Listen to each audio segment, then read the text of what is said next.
ದೇವರ ಒಳ್ಳೆಯ ಮತ್ತು ಪ್ರೀತಿಯ ಸೃಷ್ಟಿಯಾದ ನನ್ನ ಸಹೋದರ ಸಹೋದರಿಯರೇ, ನಿಮ್ಮೆಲ್ಲರಿಗೂ ನಮ್ಮ ರಕ್ಷಕನಾದ ಯೇಸು ಕ್ರಿಸ್ತನ ಹೆಸರಿನಲ್ಲಿ ವಂದನೆ ಹಾಗೂ ಈ ದಿನದ ವಾಕ್ಯ ಧ್ಯಾನಕ್ಕಾಗಿ ಸ್ವಾಗತ. ಪ್ರಾರ್ಥನೆ ಮಾಡಿಕೊಳ್ಳೋಣ. ಪರಿಶುದ್ಧನಾದ ಪರಲೋಕದ ತಂದೆ, ನಿಮ್ಮ ಪರಿಶುದ್ಧ ನಾಮಕ್ಕೆ ಸ್ತೋತ್ರವಾಗಲಿ. ಅಪ್ಪ, ಈ ದಿನ ಕೊಟ್ಟಂತ ವಾಕ್ಯ ಭಾಗಕ್ಕಾಗಿ ಸ್ತೋತ್ರ.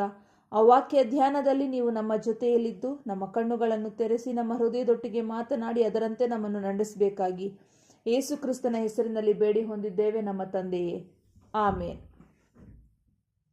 ಕರ್ತನಲ್ಲಿ ಪ್ರಿಯರೇ, ಇಂದಿನ ವಾಕ್ಯ ಉದಯ ಸೂಚಕವಾದ ನಕ್ಷತ್ರ ಯೇಸು ಎಂದು. ಕರ್ತನಲ್ಲಿ ಪ್ರಿಯರೇ, ಇದು ಡಿಸೆಂಬರ್ ತಿಂಗಳು ಆರಂಭವಾಗಿದೆ. ಕ್ರಿಸ್ಮಸ್ ಹಬ್ಬದ ಸಂಭ್ರಮ ಎಲ್ಲರಲ್ಲಿಯೂ ಇದೆ. ಜೋರಾದ ಶಾಪಿಂಗ್, ಡೆಕೋರೇಷನ್ ಎಲ್ಲ ಮಾಡ್ತೀವಿ. ಎಲ್ಲರ ಗಮನ ಇದ್ರ ಮೇಲಿದೆ. ಪ್ರತಿಯೊಬ್ಬೊಬ್ಬರು ಅವರವರ ಮನೆಗಳ ಮುಂದೆ ಒಂದು ಸ್ಟಾರ್ ಅನ್ನ ಕಟ್ತಾರೆ. ಮನೆಗಳಲ್ಲಿ ಗೋದಲಿಯನ್ನು ಮಾಡಿ ಅಲಂಕರಿಸಿ ಇಡ್ತೀವಿ ಅಲ್ವಾ? ಆದರೆ ನನ್ನ ಪ್ರಶ್ನೆ, ಯಾಕೆ ಮನೆಯ ಮುಂದೆ ಸ್ಟಾರ್ ಹಾಕ್ತೀವಿ?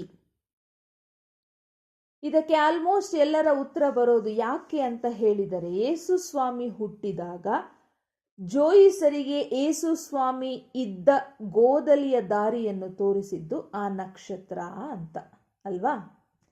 ಹಾಗಾಗಿ ನಾವು ನಮ್ಮ ಮನೆಗಳ ಮುಂದೆ ಸ್ಟಾರ್ ಅನ್ನು ಹಾಕಿಕೊಳ್ತೀವಿ. ಕರ್ತನಲ್ಲಿ ಪ್ರಿಯರೇ, ನಾನು ಹೇಳೋದು, ಯೇಸು ಸ್ವಾಮಿ ತಾನೇ ಒಂದು ನಕ್ಷತ್ರ, ಉದಯ ಸೂಚಕ ನಕ್ಷತ್ರ ಅಂತ ಹೇಳಿದ್ದಾರೆ. ಇದನ್ನು ನಾವು ವಾಕ್ಯಗಳ ಮುಖಾಂತರ ತಿಳಿದುಕೊಳ್ಳಬಹುದು. ಈ ಮಾತನ್ನ ಹೇಳಿರೋದು ಯೇಸು ಸ್ವಾಮಿ ತಾನೇ. ಈ ವಾಕ್ಯ ಎಲ್ಲಿದೆ ಅಂತ ನಾವು ನೋಡೋದಾದ್ರೆ, ಪ್ರಕಟಣೆಗಳ ಗ್ರಂಥ 22ನೇ ಅಧ್ಯಾಯ 16ನೇ ವಚನದಲ್ಲಿ ಬರೆಯಲ್ಪಟ್ಟಿದೆ, ನಾನು ದಾವೀದ ವಂಶವೆಂಬ ಬುಡದಿಂದ ಹುಟ್ಟಿದ ಚಿಗುರು, ಅವನ ಸಂತತಿಯು ಉದಯ ಸೂಚಕವಾದ ಪ್ರಕಾಶವುಳ್ಳ ನಕ್ಷತ್ರವೂ ಆಗಿದ್ದೇನೆ. ಆಮೇನ್. Praise the lord. ನಾನು ದಾವೀದ ವಂಶವೆಂಬ ಬುಡದಿಂದ ಹುಟ್ಟಿದ ಚಿಗುರು, ಅವನ ಸಂತತಿಯು ಉದಯ ಸೂಚಕವಾದ ಪ್ರಕಾಶವುಳ್ಳ ನಕ್ಷತ್ರವೂ ಆಗಿದ್ದೇನೆ. ಕರ್ತನಲ್ಲಿ ಪ್ರಿಯರೇ, ಈ ವಾಕ್ಯದಲ್ಲಿ ತಿಳಿಸಲ್ಪಡ್ತಾ ಇರೋದು ಯೇಸು ಸ್ವಾಮಿ ತಾನೇ ಹೇಳಿರುವ ಪ್ರಕಾರ ಆತನು ಉದಯ ಸೂಚಕವಾದ ಪ್ರಕಾಶವುಳ್ಳ ನಕ್ಷತ್ರವಾಗಿದ್ದಾನೆ. ಮುಂದಿನ ವಾಕ್ಯಗಳನ್ನು ನೋಡ್ತಾ ಬರೋಣ.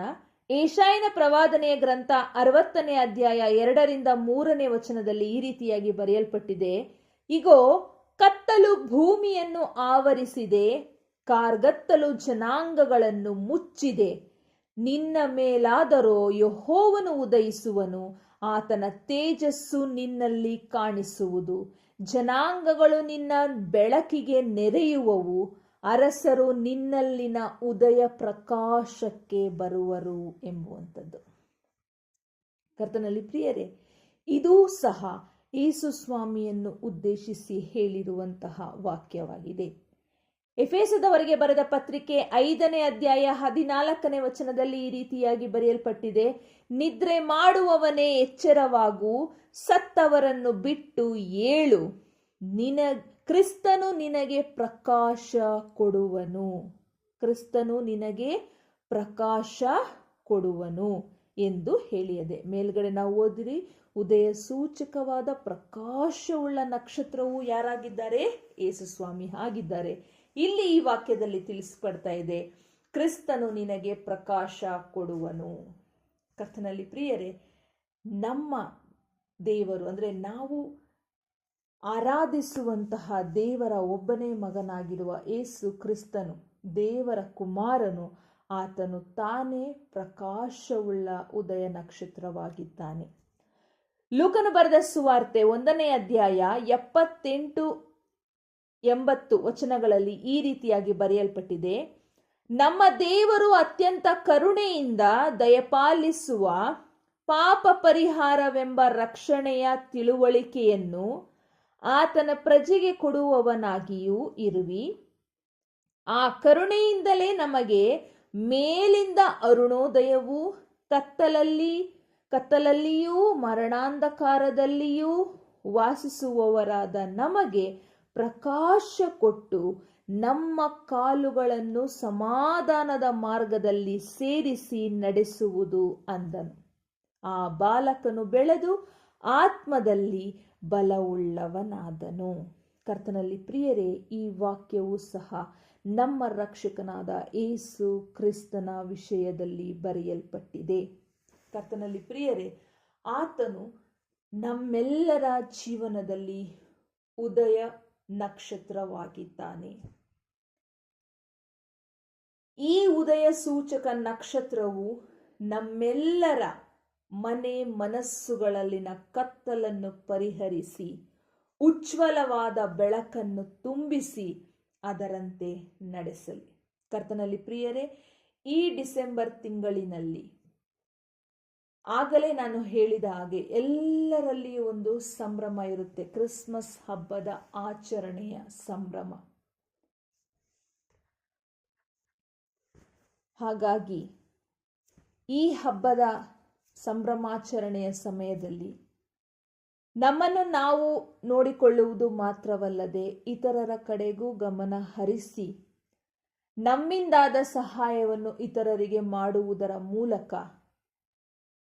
ಈ ಕ್ರಿಸ್ಮಸ್ ಹಬ್ಬವನ್ನು ಅರ್ಥಪೂರ್ಣವಾಗಿ ಆಚರಿಸಬೇಕು. ಅದು ಯಾರ ದೃಷ್ಟಿಯಲ್ಲಿ ಹೇಗಿರುತ್ತೋ ಗೊತ್ತಿಲ್ಲ, ಆದರೆ ನಾವು ಆಚರಿಸುವಂತಹ ಹಬ್ಬ ದೇವರು ಮೆಚ್ಚುವಂಥದ್ದಾಗಿರಬೇಕು. ನಮ್ಮ ಕೈಲಾದಷ್ಟು ಬಡವರಿಗೆ ಸಹಾಯ ಮಾಡಬೇಕು, ದಿಕ್ಕಿಲ್ಲದವರಿಗೆ ಸಹಾಯ ಮಾಡಬೇಕು, ವಿಧವೆಯರಿಗೆ ಸಹಾಯ ಮಾಡಬೇಕು.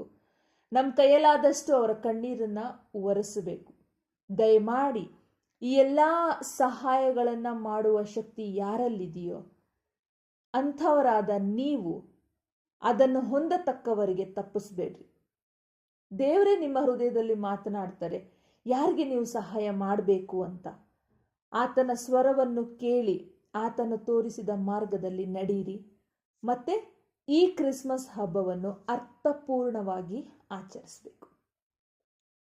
ನಾನು ಹೇಳೋದೇನೆಂದರೆ, ಅನೇಕರು ಸುಮಾರು ಜನಗಳು ಸಾವಿರಾರು ರೂಪಾಯಿ ಖರ್ಚು ಮಾಡಿ ಈ ಹಬ್ಬಗಳನ್ನು ಆಚರಿಸ್ತೀವಿ. ಆದರೆ ನಾನು ಕೇಳುವಂಥದ್ದು, ಆ ಒಂದು ನಮ್ಮ ಸಂಭ್ರಮಾಚರಣೆಯನ್ನು ದೇವರು ಮೆಚ್ಚೋ ರೀತಿನಲ್ಲಿ ಇದೆಯಾ ಅನ್ನೋದನ್ನ ನಮ್ಮನ್ನು ನಾವು ಪ್ರಶ್ನೆ ಮಾಡಿ ನೋಡ್ಕೊಳ್ಬೇಕು. ಎಷ್ಟು ಸಾವಿರ ಖರ್ಚು ಮಾಡಿದ್ದೀವಿ ಅನ್ನೋದಕ್ಕಿಂತ ಯೇಸುಸ್ವಾಮಿ ಹೆಸರು ಹೇಳ್ಕೊಂಡು ಆಚರಿಸ್ತಾ ಇರೋ ನಾವು, ಆ ಹಬ್ಬನ ಆಚರಿಸ್ತಾ ಇರೋ ನಾವು, ಆತನ ಹುಟ್ಟು ಹಬ್ಬ ಅಂತ ಆಚರಿಸ್ತಿರೋ ನಾವು, ಆತನಿಗಿಷ್ಟ ಆಗೋ ರೀತಿಯಲ್ಲಿ ನಾವು ಹಬ್ಬವನ್ನ ಆಚರಿಸಿದ್ದೀವ ಅಥವಾ ಆಚರಿಸ್ತಾ ಇದ್ದೀವ ಅನ್ನೋದನ್ನ ಆಲೋಚನೆ ಮಾಡಬೇಕು. ಆತನು ಹೇಳಿದಂತೆ ಬಡವರಿಗೆ ಸಹಾಯ ಮಾಡ್ರಿ, ವಿಧವೆಯರಿಗೆ ಸಹಾಯ ಮಾಡ್ರಿ, ದಿಕ್ಕಿಲ್ಲದವ್ರಿಗೆ ಸಹಾಯ ಮಾಡ್ರಿ, ಕಷ್ಟದಲ್ಲಿರೋರು ಕಣ್ಣೀರು ಒರೆಸ್ರಿ, ರೋಗದಲ್ಲಿ ಬಿದ್ದಿರೋಂಥವ್ರನ್ನ ಸಾಂತ್ವನ ಮಾಡ್ರಿ. ಇದೆಲ್ಲ ಕೆಲಸಗಳನ್ನು ಮಾಡಿ ಆಮೇಲೆ ನಿಮಗೆ ತೋರಿಸಿದಂಥ ಹಬ್ಬವನ್ನು ನಿಮಗೆ ಎಷ್ಟು ಬೇಕೋ ಅಷ್ಟು ವಿಜೃಂಭಣೆಯಿಂದ ಆಚರಿಸ್ರಿ. ಆದರೆ ನಾನು ಹೇಳೋದು, ನಾವು ಮಾಡೋ ಕೆಲಸ ಕಾರ್ಯಗಳು ದೇವರ ದೃಷ್ಟಿಯಲ್ಲಿ ಮೆಚ್ಚುಗೆ ತರುವಂಥದ್ದಾಗಿರಬೇಕು. ಆಗ ಮಾತ್ರ ನಾವು ಮಾಡಿದ ಪ್ರತಿಯೊಂದು ಕೆಲಸವೂ ಸಾರ್ಥಕ ಆಗುತ್ತೆ. ತಂದೆ ದೇವರು ನಿಮ್ಮೆಲ್ಲರನ್ನು ಈ ರೀತಿಯಾಗಿ ಆಶೀರ್ವದಿಸಿ ಕಾಯ್ದು ಕಾಪಾಡಲಿ ಅಂತ ಬೇಡ್ಕೊಳ್ತೀನಿ. ಪ್ರಾರ್ಥನೆ ಮಾಡೋಣ. ಪರಿಶುದ್ಧನಾದ ಪರಲೋಕದ ತಂದೆ, ನಿನ್ನ ಪರಿಶುದ್ಧ ನಾಮಕ್ಕೆ ಸ್ತೋತ್ರವಾಗಲಿ. ಅಪ್ಪ, ಕೊಟ್ಟಂತಹ ವಾಕ್ಯ ಭಾಗಕ್ಕಾಗಿ ಕೋಟಿ ಕೋಟಿ ಸ್ತೋತ್ರ. ಕರ್ತನೆ, ನೀವು ನಮ್ಮ ಮೇಲೆ ಇಟ್ಟಿರುವಂತಹ ಅಪಾರವಾದ ಪ್ರೀತಿಗಾಗಿ ಸ್ತೋತ್ರ. ಅಪ್ಪ, ನಮ್ಮೆಲ್ಲರನ್ನು ನಮ್ಮ ಪಾಪಗಳಿಂದ ಬಿಡಿಸಿ ರಕ್ಷಿಸಲು ನಿನ್ನ ಏಕಕುಮಾರನನ್ನು ನಮಗಾಗಿ ಕೊಟ್ಟಿದ್ದಕ್ಕಾಗಿ ಸ್ತೋತ್ರ. ಮಾತ್ರವಲ್ಲದೆ ಕತ್ತಲೆ ತುಂಬಿದಂತಹ ನಮ್ಮೆಲ್ಲರ ಬಾಳಲ್ಲಿ, ನಮ್ಮೆಲ್ಲರ ಹೃದಯಗಳಲ್ಲಿ ಬೆಳಕನ್ನು ಹರಿಸುವುದಕ್ಕಾಗಿ ನಿನ್ನ ಪ್ರೀತಿಯ ಮಗನನ್ನು ನಮ್ಮೆಲ್ಲರ ಪಾಲಿನ ಉದಯ ಸೂಚಕ ನಕ್ಷತ್ರವಾಗಿ ಕಳಿಸಿಕೊಟ್ಟಿದ್ದಿ ಸ್ವಾಮಿ. ಅದಕ್ಕಾಗಿ ಸ್ತೋತ್ರ. ಆತನಲ್ಲಿರುವಂತಹ ಪ್ರಕಾಶವು ನಮ್ಮೆಲ್ಲರ ಹೃದಯದಲ್ಲಿ, ನಮ್ಮೆಲ್ಲರ ಜೀವಿತದಲ್ಲಿ ಇರಲಿ ಎಂದು ನಾನು ಬೇಡಿಕೊಳ್ಳುತ್ತೇನೆ. ಕರ್ತನೆ, ಅದನ್ನು ಪಡೆದುಕೊಳ್ಳಲು ನಮಗೆ ಬೇಕಾದಂಥ ಎಲ್ಲ ರೀತಿಯ ಜ್ಞಾನ, ಬುದ್ಧಿ, ವಿವೇಕ, ತಗ್ಗಿಸಲ್ಪಡುವಿಕೆ ಎಲ್ಲವನ್ನು ನಮಗೆ ಕೊಟ್ಟು ಕಾಯ್ದು ಕಾಪಾಡು. ಅಪ್ಪ, ನಮ್ಮೆಲ್ಲರ ಜೀವಿತದಲ್ಲಿ ನಿನ್ನ ಚಿತ್ತವೇನಿದೆ ಅದರಂತೆ ನಮ್ಮನ್ನು ನಡೆಸಬೇಕಾಗಿ ಬೇಡಿಕೊಳ್ಳುತ್ತೇವೆ. ಕರ್ತನೆ, ಪ್ರಾರ್ಥನೆ ಕೇಳುತ್ತಿರುವಂತಹ, ತಲೆಬಾಗಿರುವಂತಹ ಪ್ರತಿಯೊಂದೊಂದು ಕುಟುಂಬವನ್ನು, ಪ್ರತಿಯೊಂದೊಂದು ಸದಸ್ಯರನ್ನು ಆಶೀರ್ವದಿಸಿ ಕಾಯ್ದು ಕಾಪಾಡು. ಪ್ರತಿಯೊಬ್ಬರ ಹೃದಯಾಂತರಾಳವನ್ನು ನೀನು ಬಲ್ಲಂತ ಕರ್ತನಾಗಿದ್ದೆ ಸ್ವಾಮಿ. ಅವರೆಲ್ಲರ ಹೃದಯಾಂತರಾಳಗಳಲ್ಲಿ ಏನೇ ನೋವು, ಕಷ್ಟ, ಬಾಧೆಗಳಿದ್ದರೂ ಸ್ವಾಮಿ, ಅದೆಲ್ಲವನ್ನು ನೀನು ಅರಿತಂಥವನಾಗಿದ್ದಿ ಸ್ವಾಮಿ. ಆ ಎಲ್ಲ ಕಾರಣಗಳಿಗಾಗಿ ಅವರನ್ನು ಸಂತೈಸಿ, ನಡೆಸಿ, ಧೈರ್ಯಗೊಳಿಸಿ, ಬಲಪಡಿಸಿ, ರಕ್ಷಿಸಬೇಕಾಗಿ ಬೇಡಿಕೊಳ್ಳುತ್ತೇನೆ. ಅಪ್ಪ, ಮುಂದೆ ಬರಲಿಕ್ಕಿರುವಂಥ ಈ ಕ್ರಿಸ್ಮಸ್ ಹಬ್ಬವನ್ನು ನಿಮ್ಮ ಪ್ರೀತಿಯ ಮಕ್ಕಳಾಗಿರುವಂತಹ ನಾವು ನಿನ್ನ ಇಚ್ಛೆಯಲ್ಲಿಯೇ ಆ ಹಬ್ಬವನ್ನು ನಡೆಸಲು ಸಹಾಯ ಮಾಡಿ ಕೃಪೆ ತೋರಿಸಬೇಕಾಗಿ ಪುನರುತ್ಥಾನವಾದ ಯೇಸು ಕ್ರಿಸ್ತನ ಹೆಸರಿನಲ್ಲಿ ಬೇಡಿ ಹೊಂದಿದ್ದೇವೆ. ನಮ್ಮನ್ನು ನಾವು ತಗ್ಗಿಸುತ್ತೇವೆ. ಎಲ್ಲ ಘನ, ಮಾನ, ಮಹಿಮೆ ಯುಗ ಯುಗಾಂತರಗಳಲ್ಲಿಯೂ ನಿನಗೆ ಸಲ್ಲಿಕೆಯಾಗಿರಲಿ ತಂದೆಯೇ. ಆಮೇನ್, ಆಮೇನ್. ಕರ್ತನಲ್ಲಿ ಪ್ರಿಯರೇ, ತಂದೆ ದೇವರು ನಿಮ್ಮೆಲ್ಲರನ್ನು ಹೆಚ್ಚಾಗಿ ಆಶೀರ್ವದಿಸಲಿ. ಉದಯ ಸೂಚಕ ನಕ್ಷತ್ರದ ಪ್ರಕಾಶಮಾನವಾದ ಬೆಳಕು ನಿಮ್ಮ ಮನೆ ಮನಸ್ಸುಗಳಲ್ಲಿ ನಿತ್ಯ ನಿರಂತರವಾಗಿ ಬೆಳಗಲಿ. ಆಮೇನ್.